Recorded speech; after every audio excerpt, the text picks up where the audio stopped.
A Just Us Lesbians production. Our next guest identifies herself as a single parent by choice. This is an interesting episode to me, y'all, because I know for a fact that I don't want to be a mom. And I've known that earlier on in my life. You see, my mom is a midwife. And growing up, after school, she would normally have me sit in her office or in the operating room where she's delivering babies. And I was so young that I got traumatized hearing the cries of women as they're delivering their babies. And I think ever since then, I just knew that I didn't want to be one. So I'm dedicating this podcast to all the moms out there and to those who want to be one. I know it's not easy, us being lesbians trying to get pregnant, doing IVFs and doing all these other things that could work. This episode is for you.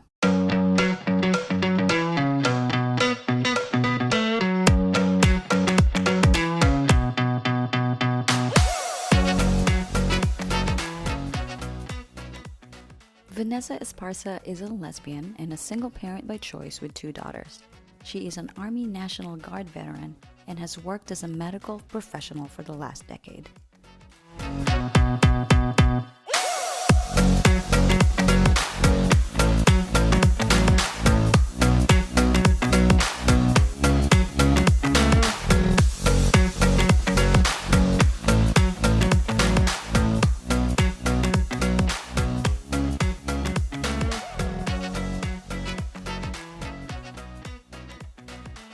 Welcome, Ness. Thank you so much for joining us at the Taco Stand podcast. I'm glad to be here. Thank you for inviting me.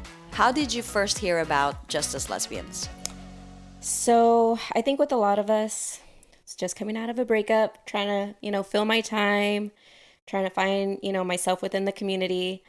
And so I needed to, stay busy. And I just did a lot of, searches on groups, and Meetup popped up. Mm-hmm. So I'm a very outdoorsy person, so I saw, hiking and, all those groups there. And then I came up on the Just Us Lesbians. That was the only one at the time that I think was, catered to the lesbian community. And I just kind of, I guess, that was in 2019.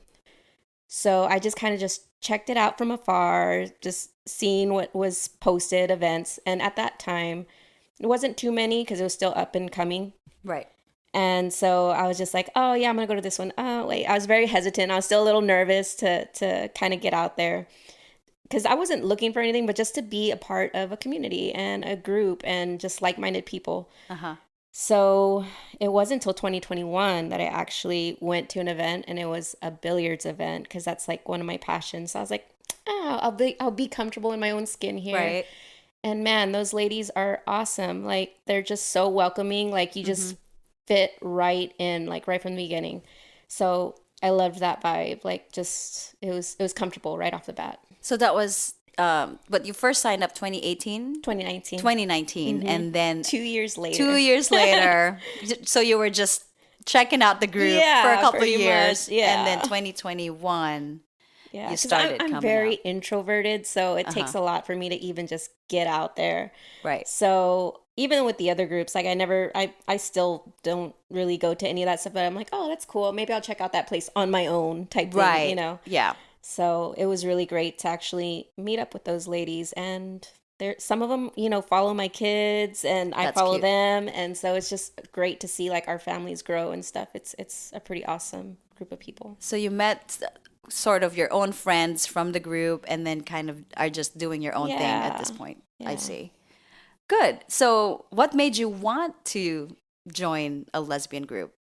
So I didn't come out to like my mid-20s, and that part of myself, and even now I don't see it like being like as a defining thing for me. Like, I'm so much more than just a lesbian, I love different things. I love the outdoors. I love this. I love that. I don't have that as a defining thing for me. Okay. So I never really got to like meet other people that were like me in that mindset, So I was like, you know what? I'm going to get out there and just hang out with this group of people, and just see, because I don't have that many like gay friends or, lesbian friends or whatever. So I was like, because I have close friends. I love them. They're great. But there's just some things that you can talk to just people that are in the same Same. situation, Yeah. So that's what it was. When did you first discover that you're interested in girls or women?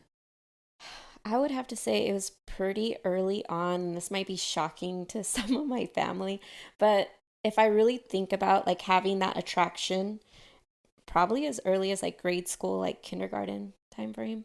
Mm-hmm. Um, of course, didn't pursue anything or acted on anything till later in life because I was like convinced like I'm gonna go to the grave with this. Like I'm gonna just live my life like just me knowing, but Mm-hmm. eventually there comes a time where you're like, no, I'm gonna be myself, I'm gonna be my authentic self, and that's it.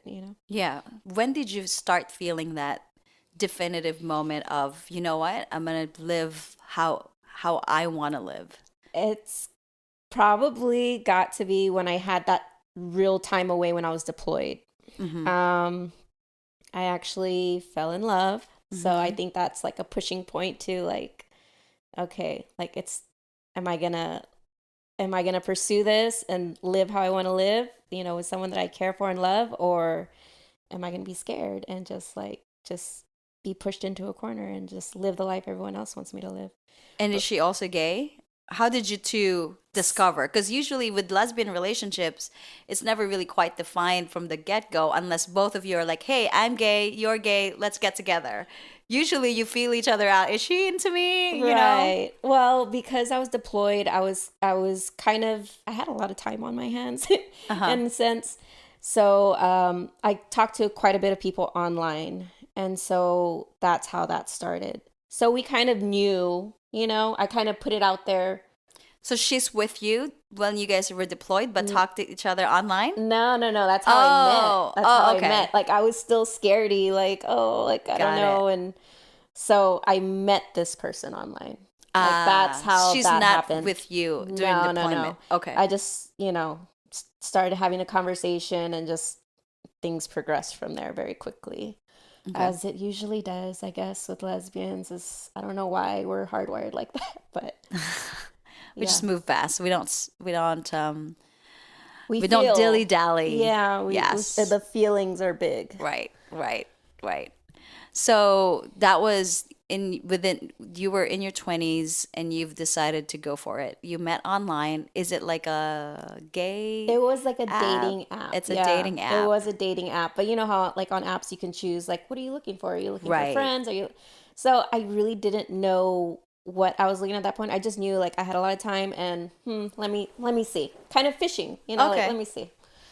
Okay, so can we step back for a little bit? So have you always, is it the Army, Navy? Which branch were you on? Army. The Yeah. Army. Army National Okay. Guard. Yeah. We got So deployed. high school, you went to the Army right away, or how did that come So about? I went into healthcare pretty much straight out of high school.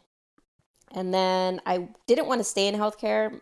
I wanted to do forensics. So I went to college, and college got expensive, and chemistry is not my thing. So I was like, you know what? I can't just keep pulling out these student loans. So I was like, you know what? I'm going to join the military, do the student loan repayment program, do Right, that. right, right. And so that's how I ended up in the military for Gotcha. 6 years, 8 years. Yeah. So you were in the military for 6, 8 years, then you got out and I'm back in healthcare. That's you're that's where I'm back gonna in be. Yeah, healthcare. that's me now. Gotcha. So what do you do in healthcare? I'm a cardiac monitor tech, so I watch Oh, squiggly lines for 12 hours. nice. How's that? Yeah. So you like that work? You know, I don't like that it's so sedentary. It's Mm-hmm. 12 hours of just sitting and watching, Mm-hmm. but I love that I don't take my work home. It's very stress-free. It's Mm-hmm. very just like when I'm done, I'm done. Right. But now I'm kind of like cross training into another avenue, which I'm kind of excited about, which is like EEGs. It's like brain stuff. So from the heart to the brain is what I'm working on now. So I'm excited That's about that interesting. new opportunity. Yeah, Yeah. yeah. It's healthcare. And you have two kids, right? I do. I have a 1-year-old and a 5-year-old. Mm-hmm.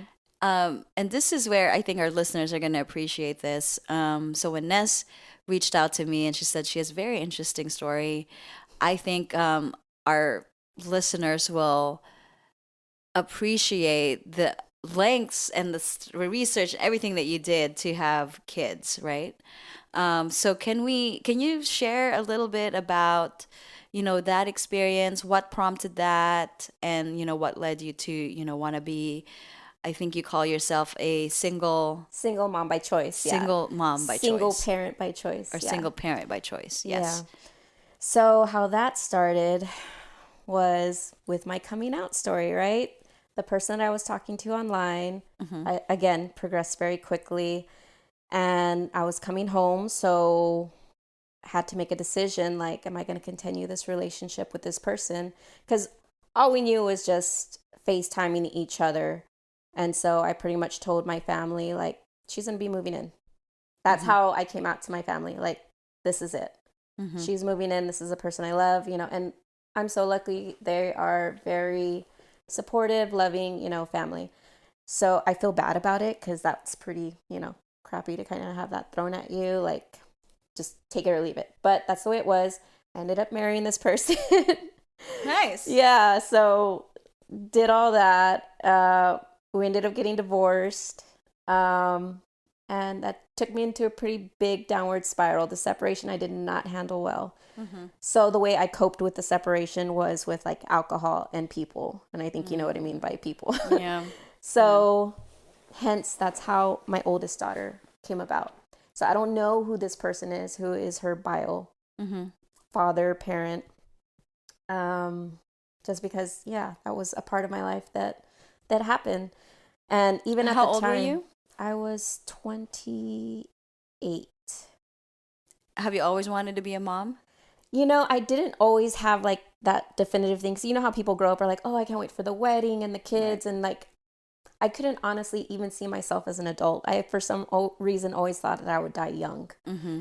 But I was like, oh, if I do have kids, one or two kids, but that's like as far as my thinking would go. I would never think like in depth of stuff.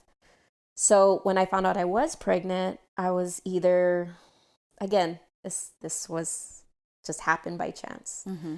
So I didn't even know if I wanted to keep, you know, the pregnancy at the time until I knew everything came back clear, healthy, whatever. So at that point, I had a partner. Hmm. Um, You well, both wanted to have kids. You well, talked about having kids. so I'll just say it was a friends with benefits. This was still in the time of me like being like downward spiral. So Ah, yeah, I so gotcha.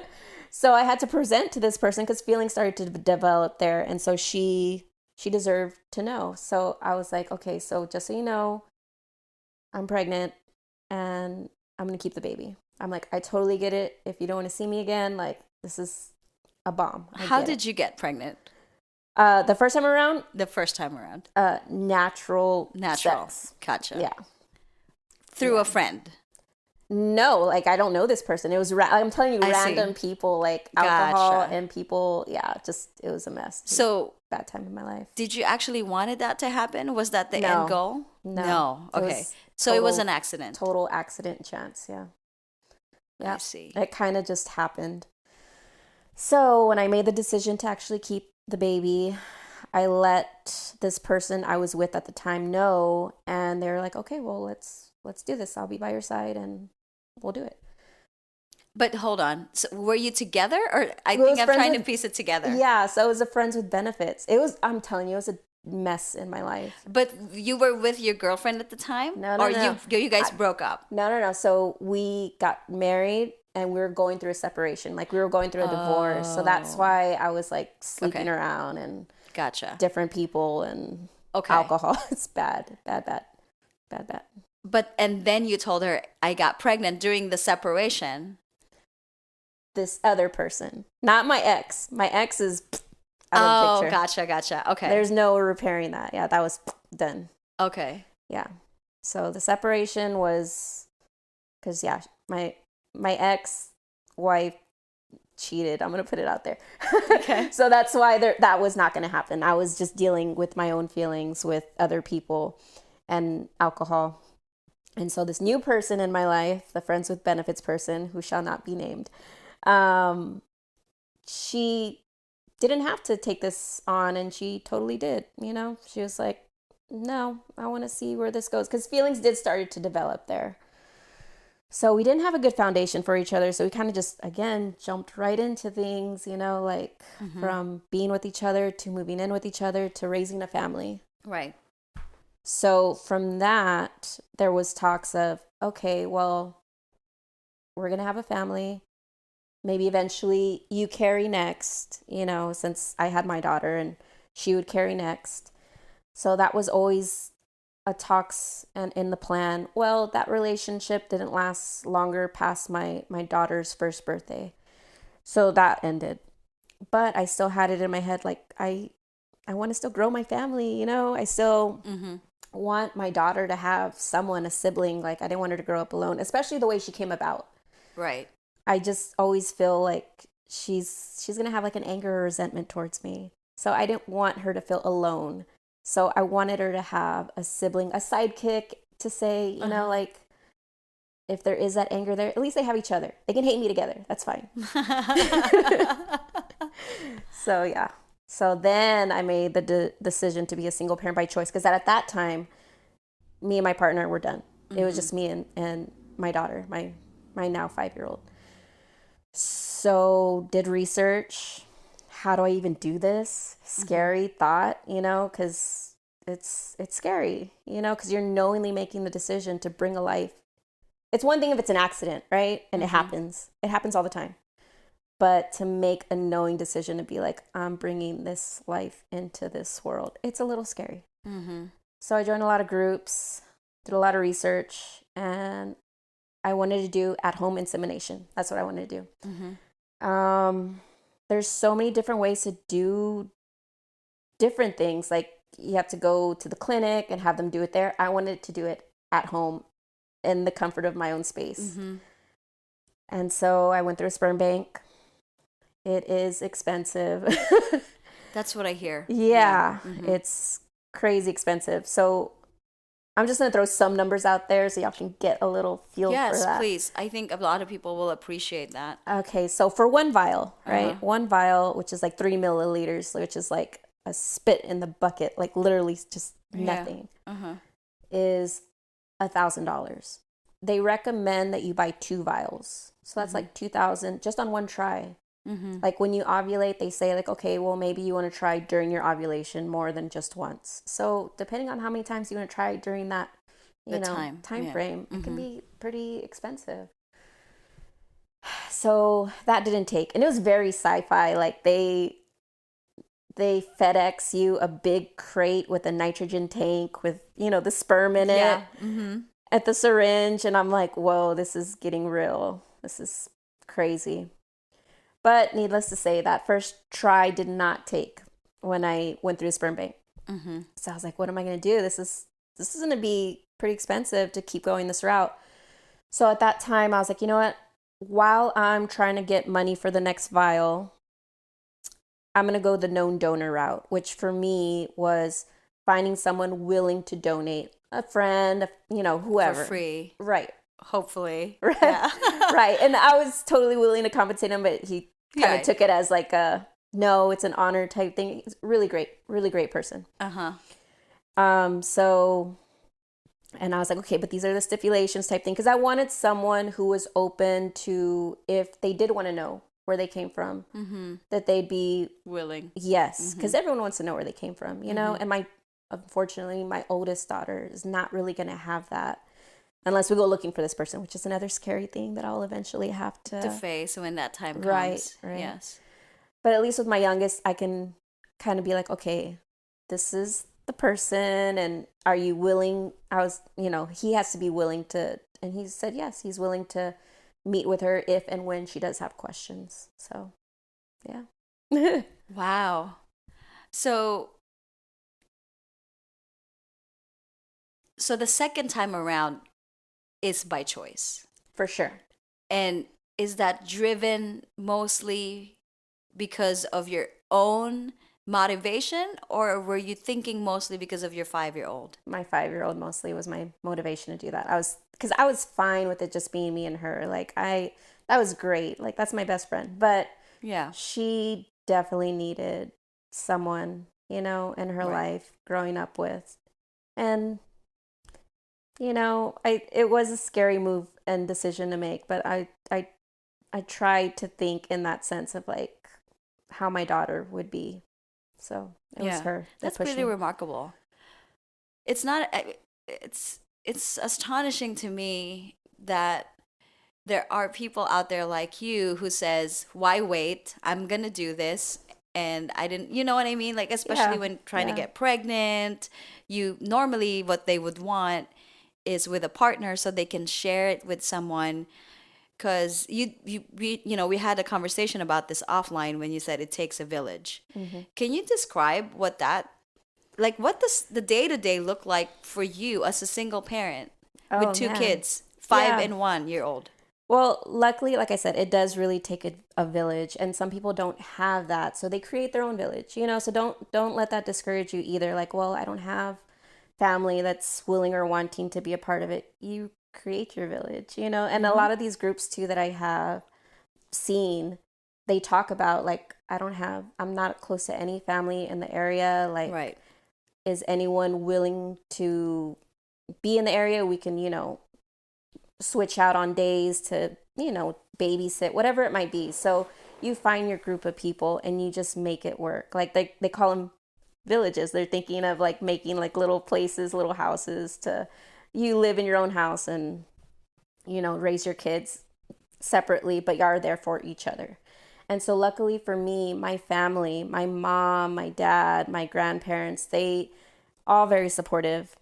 At first we're like, what are you thinking? What are you doing? Like, no, but so supportive, willing to help me take that on. And yeah, the day to day can be challenging. It really is. I mean, I've had to put a lot of things on hold or, just take a step back from because they are my priority. Mm-hmm. Like, yeah, I'll be making so much money or doing so much more this way, but what is my quality of time with them going to look like? It's, to me, right now that they're little, they're my priority right now. When they get a Mm-hmm. little older, they're more independent. I can focus on me. Mm-hmm. But right now, it's definitely them. I pour everything into them right now.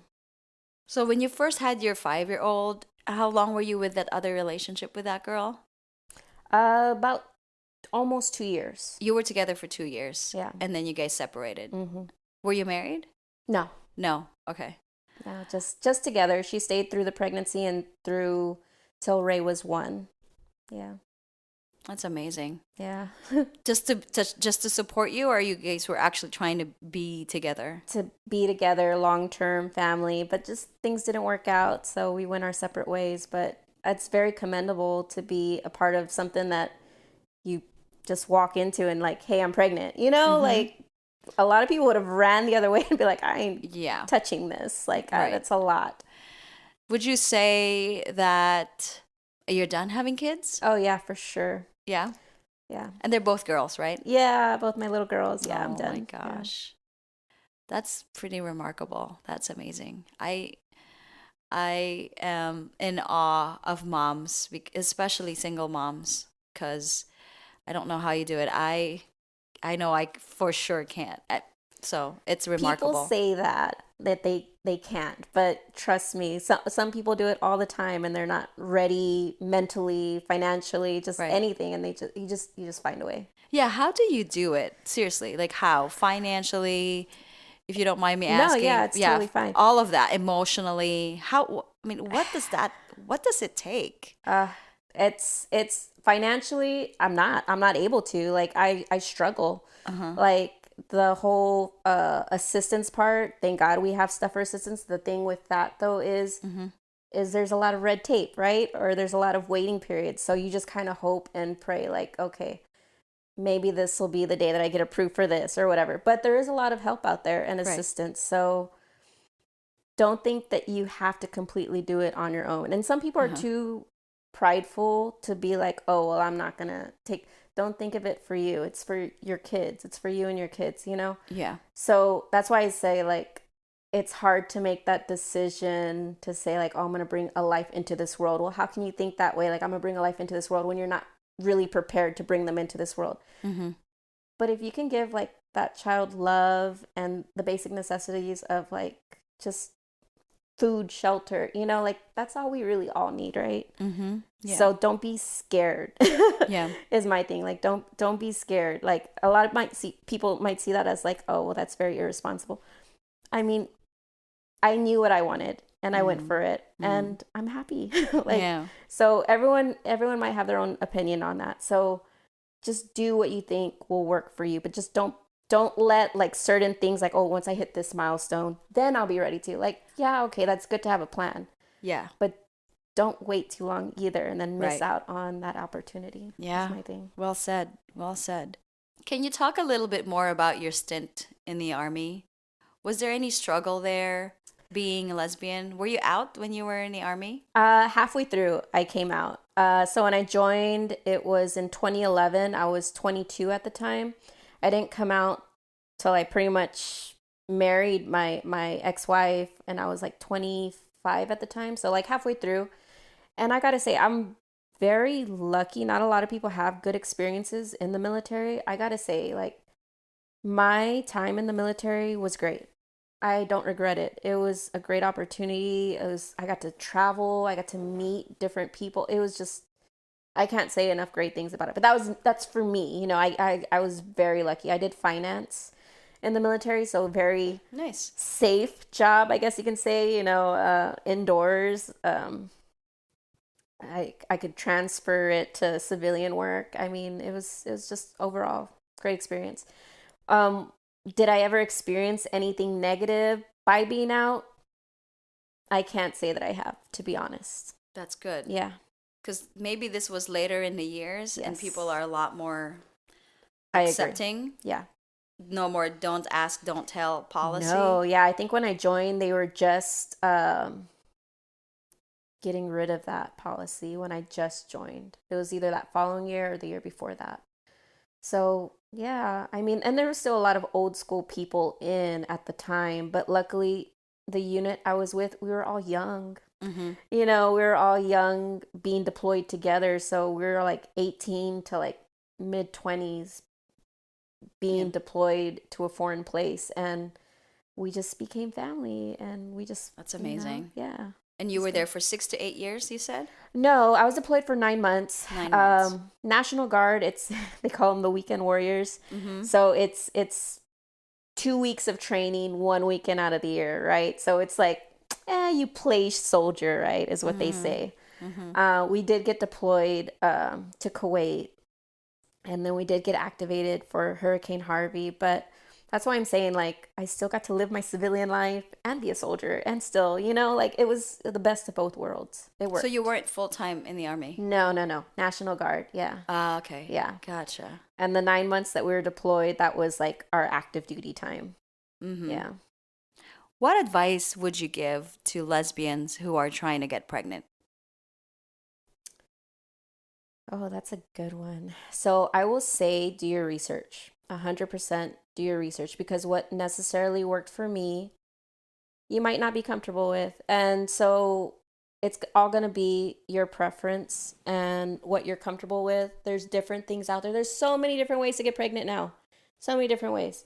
I wish I could go over all of them. Even now, I don't understand all of them. But a lot of the stuff I see too is fear.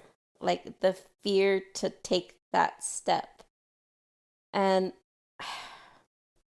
rightly so, you should be scared, right? It's as a human being you're bringing into the world. But if that's really what you want, go for it.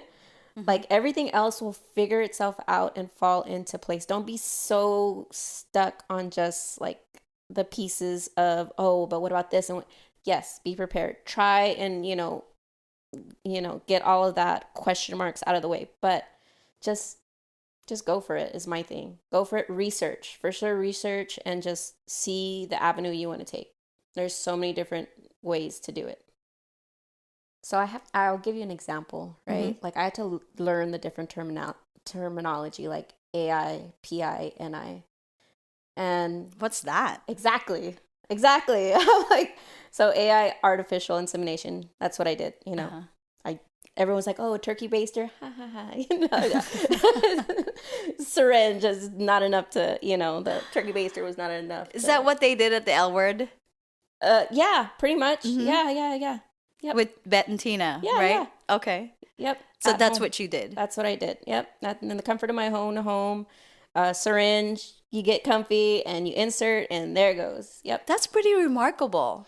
Yeah. Do you know the percentage of that actually taking? So I can tell you from my experience, it's going to depend on the person, right? So step one, I always tell people if you're on any kind of medication, definitely see what you need to stop taking to help you become pregnant, and then track your ovulation because timing, right? Timing is everything, just like anything. Yeah. Especially apparently about getting pregnant too. Oh, 100%. So there's apps for that too, right? To track your ovulation. But I can tell you, so with the sperm donation that I did that, it didn't take. So I had my known donor friend. He donated 3 or 4 times before I got pregnant. So, Wow. yeah. And to some people, that's quick. Right. But for some people, it'll take years. So it just depends. It depends. Yeah. It's true. It just depends. I have heard about different stories, and obviously where your age has a lot to do with that, plus all the other components that's going on in your life. Right. Is there anything else that you wanted to share? I think we covered a lot. I know we did. Okay, last question. Mm-hmm. If you're a taco, what kind of taco would you be? Ooh. Okay, so my fellow Hispanics are going to hate me on this because I don't roll my R's. Uh-oh. A beef taco norteño. Ooh. And if you know, I have not had that. I was about to say, if you have not had it, it's a little bit of everything. It's like avocado, cheese, beans, the beef. Love it. So, and it's like crispy out, yeah. So, because you're a little bit of everything. Yeah. So you're crispy on the outside, but a little bit of everything in the inside. Yeah, I'm not just defined by who I am as a lesbian. There's so much more to me. I love that. Well, thanks for coming to the show. We really, truly appreciate you sharing your story, being vulnerable, and giving us all information about, getting pregnant and the experiences you went through. We can't thank you enough for sharing your story. Thank you for having me.